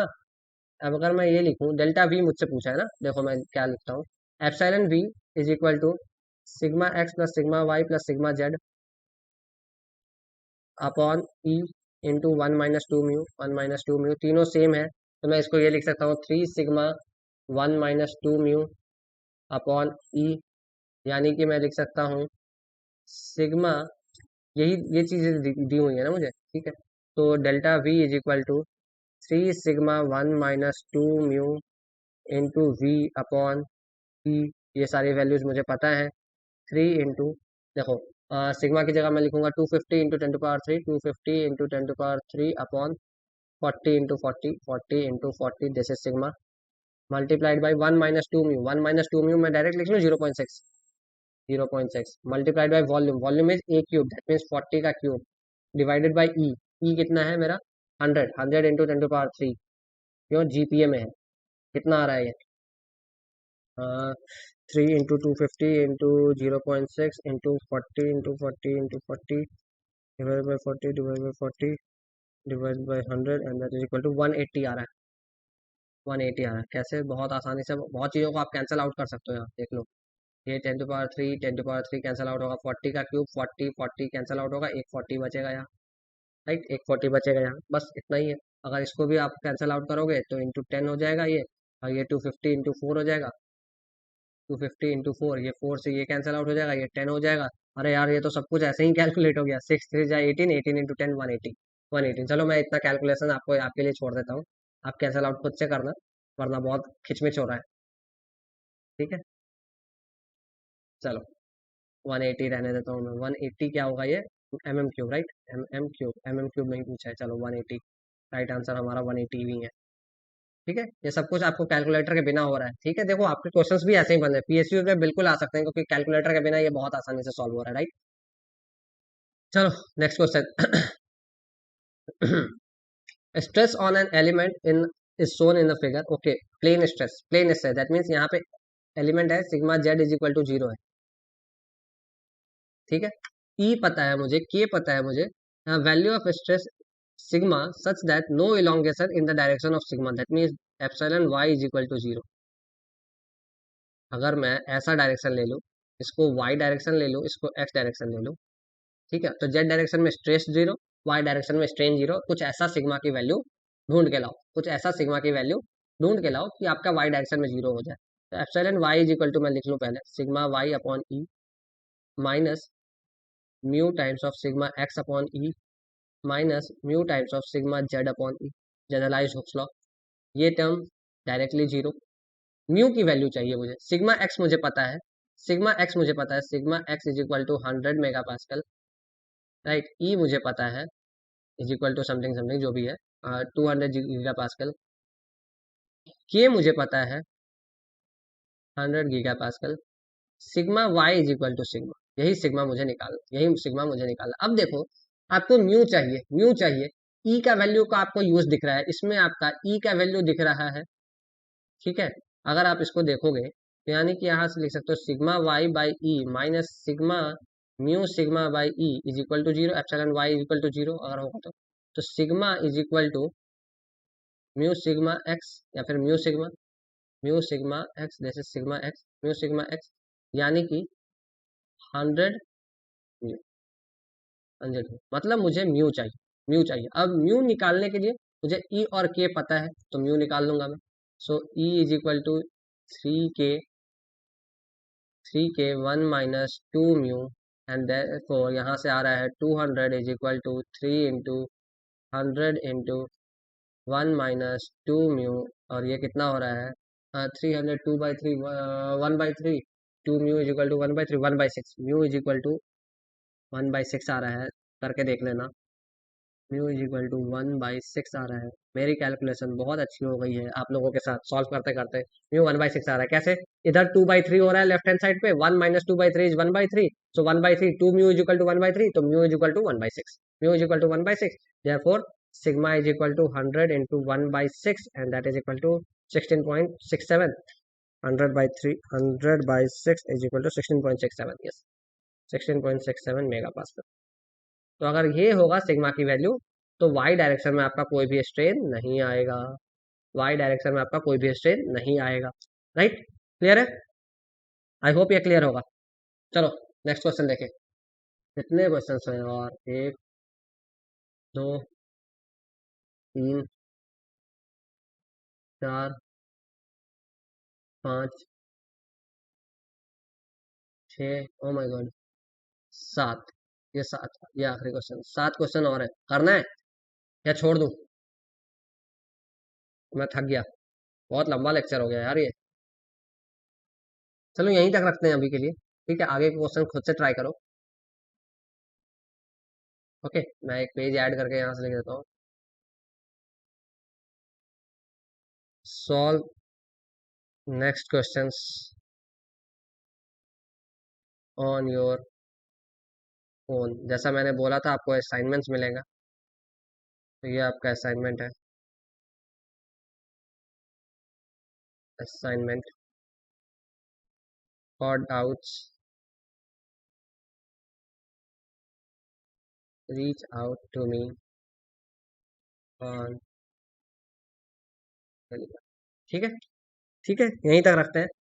ठीक है, आगे के कुछ 7 क्वेश्चन और हैं, वो आप लोग खुद से करोगे, बहुत लंबा लेक्चर हो जाएगा वरना फिर अपलोड होने में दिक्कत होगी। ठीक है, कुछ पंगा हो गया तो इतना सारा जो भी रिकॉर्डिंग है सब वेस्ट हो जाएगा, बहुत लंबा हो गया, मैं भी थक गया हूँ। ठीक है, make sure you like share and subscribe our channel, make sure you like share and subscribe our channel. ठीक है, कुछ कमेंट्स हैं आपके तो प्लीज़ कमेंट करके बताओ, प्लीज़। ठीक है, अगर आपको कुछ भी चाहिए और तो मुझे कमेंट्स पे बताओ। ठीक है, thank you so much for watching in. मुझे उम्मीद है कि आपको ये कोर्स को भी आप उतना ही प्यार दोगे जितना आपने थर्मो के कोर्स को दिया है। मैं बहुत ज़्यादा एक्साइटेड हूँ सोम के प्रैक्टिस कोर्स के लिए, क्योंकि मैंने सोम के इतने अच्छे अच्छे क्वेश्चंस कलेक्ट किए हैं ना। अब माइंड यू मैं जितने क्वेश्चंस करवाऊंगा ना, इसके बाद भी अगर किसी को लगता है कि मुझे और क्वेश्चन चाहिए, मुझे बस एक टेक्स्ट कर देना, I will provide you more question. देखो मैंने आपको बताया ना कि मैं इतने सारे क्वेश्चन मैं क्लास में नहीं करवा सकता। आज ही हमने करीब 20 क्वेश्चन किए और इतने क्वेश्चन तो मैं समझ गया 20 क्वेश्चन से ज्यादा मैं करवा नहीं पाऊंगा क्लास में। तो एक्सेल लोडिंग के भी 20 क्वेश्चन लूंगा मैं, तो वो मोस्ट प्रोबेबली कल आएगा। ठीक है, till then keep sharing my videos. अगर आपको पसंद आ रहा है मुझे कमेंट्स में बताओ कि आपको कैसा लग रहा है ये वीडियो, कितना हेल्प मिल रहा है आपको, ये कमेंट करना मत भूला करो यार। ठीक है, till then keep learning, bye bye, take care.